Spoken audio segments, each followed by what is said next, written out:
إن الحمد لله نحمده ونستعينه ونستغفره ونستهديه ونعوذ بالله من شرور أنفسنا ومن سيئات أعمالنا من يهده الله فلا مضل له ومن يضلل فلا هادي له.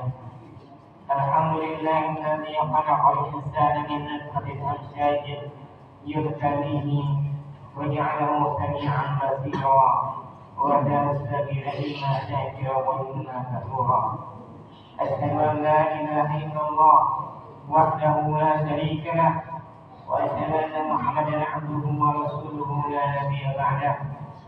اللهم صل وسلم وبارك على نبينا محمد وعلى آله وصحبه أجمعين ومن تبعهم بإحسان إلى يوم الدين. سبحانك لا علم لنا إلا ما علمتنا إنك أنت العليم الحكيم ولا حول ولا قوة إلا بالله العلي العظيم. أما بعد فيا عباد الله أوصي نفسي وإياكم بتقوى الله فقد فاز المتقون.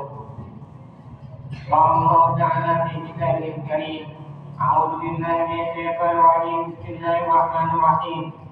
يا أيها الذين آمنوا اتقوا الله ولتنظر نفس ما قدمت لغد واتقوا الله إن الله خبير بما تعملون. وقال في آية أخرى: يا أيها الذين آمنوا اتقوا الله وقولوا قولا سديدا يصلح لكم أعمالكم ويغفر لكم ذنوبكم ومن يطع الله ورسوله فقد فاز فوزا عظيما. وقال النبي صلى الله عليه وسلم: يا غلام اتق الله حيثما كنت وأتبع السيئة الحسنة تمحوها وخالق الناس بخلق حسن. صدق الله العظيم وصدق رسوله النبي الكريم ونحن على ذلك من الشاهدين والشاكرين والحمد لله رب العالمين. Ma'asyiral muslimin, jemaah salat Jumat yang dirahmati Allah Subhanahu wa taala. Pertama dan utama sekali dan sehingga kita bersyukur kehadiran Allah Subhanahu wa taala karena dengan anugerahnya dari ujung rambut kita sampai ujung kaki kita dan juga rahmat iman serta iman dan Islam di dalam dada kita, pada hari ini kita dapat berkumpul di rumah Allah yang mulia ini dalam rangka muliakannya menunaikan salat Jumat berjamaah. Salawat dan salam pada junjungan Nabi Muhammad sallallahu alaihi wasallam yang diutus oleh Allah Subhanahu wa taala untuk menjadi rahmat tidak hanya bagi manusia, tidak hanya bagi orang yang beriman, akan tetapi rahmat bagi alam semesta. Ma'asyiral muslimin rahimakumullah, pada kesempatan ini pula khatib mengajar kita semua, terkhusus pada diri kita sendiri, untuk senantiasa meningkatkan ketakwaan kita kepada Allah Subhanahu wa taala. Takwa dalam artian menjaga diri kita untuk tidak melanggar apa-apa yang telah dilarang oleh Allah Subhanahu wa taala dan mewajibkan diri kita untuk menjalankan segala perintahnya dengan sebaik-baiknya. Ma'asyiral muslimin rahimakumullah, pada hari ini kita berada pada Jumat terakhir di ujung tahun 2024. Marilah kita gunakan momen ini untuk bermuhasabah, merenungkan perjalanan hidup kita dan memperbaiki bekal kita untuk kembali ke akhirat kelak. Allah Subhanahu wa taala berfirman dalam surah An-Nisa ayat 23 di mana firman-Nya: Inna khalaqnal insana min nutfatin amshajin nabtalihi faj'alnahu sami'an basira inna hadainahu sabila imma syakira wa imma kafura. Sesungguhnya kami telah menciptakan manusia dari setetes air yang bercampur antara laki-laki dan perempuan. Lalu kami mengujinya dan kami menjadikan baginya agar menjadi mendengar dan melihat. Sesungguhnya kami telah menunjukkan kepadanya jalan, maka ada di antara mereka yang bersyukur dan ada pula yang kufur. Ayat ini memberikan 3 poin penting bagi kita semua, yaitu yang pertama, Manusia diciptakan dengan tujuan untuk diuji. Allah menciptakan kita manusia dari sesuatu yang kecil dan hina, yaitu setetes air. Kemudian memberikan kemampuan kepada kita untuk mendengar dan melihat sebagai amanah untuk menjalani ujian kehidupan di dunia. Yang kedua, Allah memberikan petunjuk jalan kebenaran. Jalan ini jelas, tapi pilihan ada di tangan kita. Apakah kita memilih untuk bersyukur dan taat atau menjadi kufur dan jalan. Yang ketiga, ujian kehidupan adalah bentuk kasih sayang Allah kepada kita. Kesulitan, nikmat, dan waktu adalah sarana untuk menguji keimanan dan kesungguhan kita dalam mengikuti petunjuknya. Namun, seringkali kita manusia bahkan yang beriman kepada Allah lalai dalam memanfaatkan waktu. Maka Allah SWT mengingatkan kita semua dalam firman-Nya dalam surah Al-Hadid ayat 16. Alam ya'ni lil ladzina amanu an takhsha'a qulubuhum li dzikrillah wa ma nazala minal haqq wa la yakunu kal ladzina utul kitaba min qabl fa tala 'alaihimul amad faqadat qulubuhum wa katsirun minhum fasiqun. Belumkah datang waktunya bagi orang-orang yang mengaku beriman untuk tunduk hati mereka mengingat Allah dan kepada kebenaran yang telah turun kepada mereka. Dan janganlah mereka seperti orang-orang yang sebelumnya telah diberi kitab.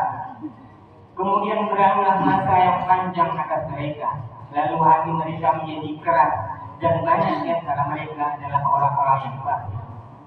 Ayat ini mengingatkan kita semua, khususnya bagi orang-orang yang telah beriman kepada Allah SWT, untuk segera menundukkan hati mengingat Allah dan tidak menunda-nunda untuk bertobat.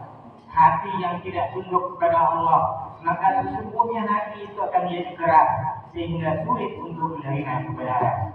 Baginda Rasulullah SAW bersabda, "Al-kayyisu man dana nafsah wa 'amila lima ba'da al-maut wal 'ajizu man ittaba'a wa nafsahu hawaha wa tamanna 'ala Allah."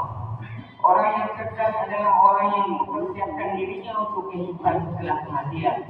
Sedangkan orang yang lemah adalah orang yang mengikuti hawa nafsunya dan hanya berangan-angan kepada Allah Subhanahu wa taala. Ma'asyiral muslimin rahimakumullah. Dari hadis Baginda Rasulullah ke atas, kita mendapatkan poin penting sebagai berikut. Yang pertama, kecerdasan sejati adalah mempersiapkan diri untuk akhirat. Dunia hanya tempat singgah dan kehidupan yang sebenarnya ada di akhirat. Kecerdasan sejati bukanlah tentang seberapa tinggi pendidikan kita, seberapa besar kekayaan kita, atau seberapa tinggi jabatan yang kita raih. Semua itu hanyalah bagian dari dunia yang sementara. Kecerdasan sejati adalah kemampuan untuk memahami tujuan utama hidup, yaitu mempersiapkan diri menghadapi akhirat, tempat kita akan tinggal selamanya. Dunia ini hanyalah sebagai tempat persinggahan sementara, seperti seorang musafir yang berhenti sejenak di perjalanan sebelum mencapai tujuan akhirnya. Baginda Rasulullah SAW dalam hadis yang lain bersabda, "Kun fid dunya ka'annaka gharibun aw 'abirus sabil." Jadilah kalian di dunia ini seperti orang yang asing atau seorang pengembara. Dalam hadis ini, Baginda Rasulullah mengingatkan kita bahwa dunia bukanlah tempat tinggal yang permanen. Seperti musafir yang tidak membawa beban, kita pun harus mempersiapkan diri untuk tujuan akhir kita di akhirat dengan membawa bekal amal soleh sebanyak-banyaknya. Yang kedua, jangan biarkan hawa nafsu mengendalikan hidup kita. Kelalaian hanya akan membawa kepada kehancuran, baik di dunia apakah nanti di akhirat kelak. Hawa nafsu adalah musuh yang harus kita kendalikan, bukan untuk kita bunuh. Jika nafsu dibiarkan menguasai hidup kita, ia akan membawa kita kepada kelalaian dan kemaksiatan. Maka Allah Subhanahu wa taala berfirman, "Wa amma man khafa maqama rabbih wa nahana nafsa 'anil hawa, fa inna jannata hiyal ma'wa." Dan adapun orang yang takut kepada kebesaran Tuhannya serta menahan diri dari keinginan hawa nafsunya, maka sesungguhnya surga akan menjadi tempat kembalinya. Kelalaian yang disebabkan oleh hawa nafsu akan membawa kehancuran baik di dunia maupun di akhirat. Orang yang mengutamakan syahwat dan melupakan hal haram yang telah ditetapkan oleh Allah akan hidup dalam kesesatan. Baginda Rasulullah SAW bersabda, Inna akhwafu alaikum as-shahawatul lati fi wujunikum wa furujikum wa mudillatil hawa. Sesungguhnya yang paling aku khawatirkan dari umatku adalah syahwat pada perut, kemaluan dan hawa nafsu yang menyesatkan. Maka kendalikan hawa nafsu dengan keimanan dan amal soleh. Jangan biarkan hawa nafsu mengarahkan langkah hidup kita, tapi jadikan akal dan iman sebagai pemimpin kehidupan kita. Dengan begitu, kita akan terhindar dari penyesalan dunia dan kehancuran akhirat. Ma'asyiral muslimin rahimakumullah. Yang ketiga dari hadis baginda Rasulullah adalah untuk segera bagi kita mengintrospeksi diri sebelum terlambat. Penyesalan di dunia lebih baik daripada penyesalan di akhirat. Segera introspeksi diri sebelum terlambat. Hidup ini tidak selamanya dan setiap detik yang berlalu adalah langkah kita menuju kematian. Allah SWT berfirman, وَسَارِعُوا إِلَى مَغْفِرَةٍ مِنْ رَبِّكُمْ وَجَنَّةٍ عَرْضُهَا السَّمَاوَاتُ وَالْأَرْضُ أُعِدَّتْ لِلْمُتَّقِينَ. Dan bersegeralah kalian kepada ampunan dari Allah dan surga yang luasnya seluas langit dan bumi yang disediakan bagi orang-orang yang bertakwa. Penyesalan di dunia adalah pintu menuju kebaikan, tapi penyesalan di akhirat hanya akan berujung pada azab yang tiada akhir. Bayangkan seorang hamba yang lalai mengabaikan waktu yang diberikan oleh Allah untuk bertaubat. Ketika ada menjemput, ia hanya bisa berkata, Rabbir ji'uni la'anni a'ma salihan bima taraktu. Wahai Allah, kembalikanlah aku ke dunia agar aku dapat beramal soleh terhadap apa yang telah aku tinggalkan. Akan tetapi pada saat itu, semua pintu kesempatan sudah tertutup. Waktu yang telah berlalu tidak akan kembali dan penyesalan tidak lagi berarti. Maka jangan tunggu esok untuk memperbaiki diri. Jadikan setiap tarikan nafas sebagai kesempatan untuk memperbaiki kesalahan dan mendekat kepada Allah. Lebih baik kita menangis hari ini karena dosa yang kita sadari daripada menangis di akhirat karena dosa yang tidak sempat kita tebus. Waktu kita terbatas dan hanya yang sadar akan hal ini yang mampu meraih keberuntungan di dunia dan akhirat. Barakallahu lakum fil Qur'anil azim wa nafa'ani wa iyyakum bima fihi min al-ayati wa dhikril hakim. Aqulu qawli hadza wa astaghfirullaha li wa lakum wa li sa'iril muslimina wal muslimat wal mu'minina wal mu'minat fastaghfiruhu innahu huwal ghafurur rahim.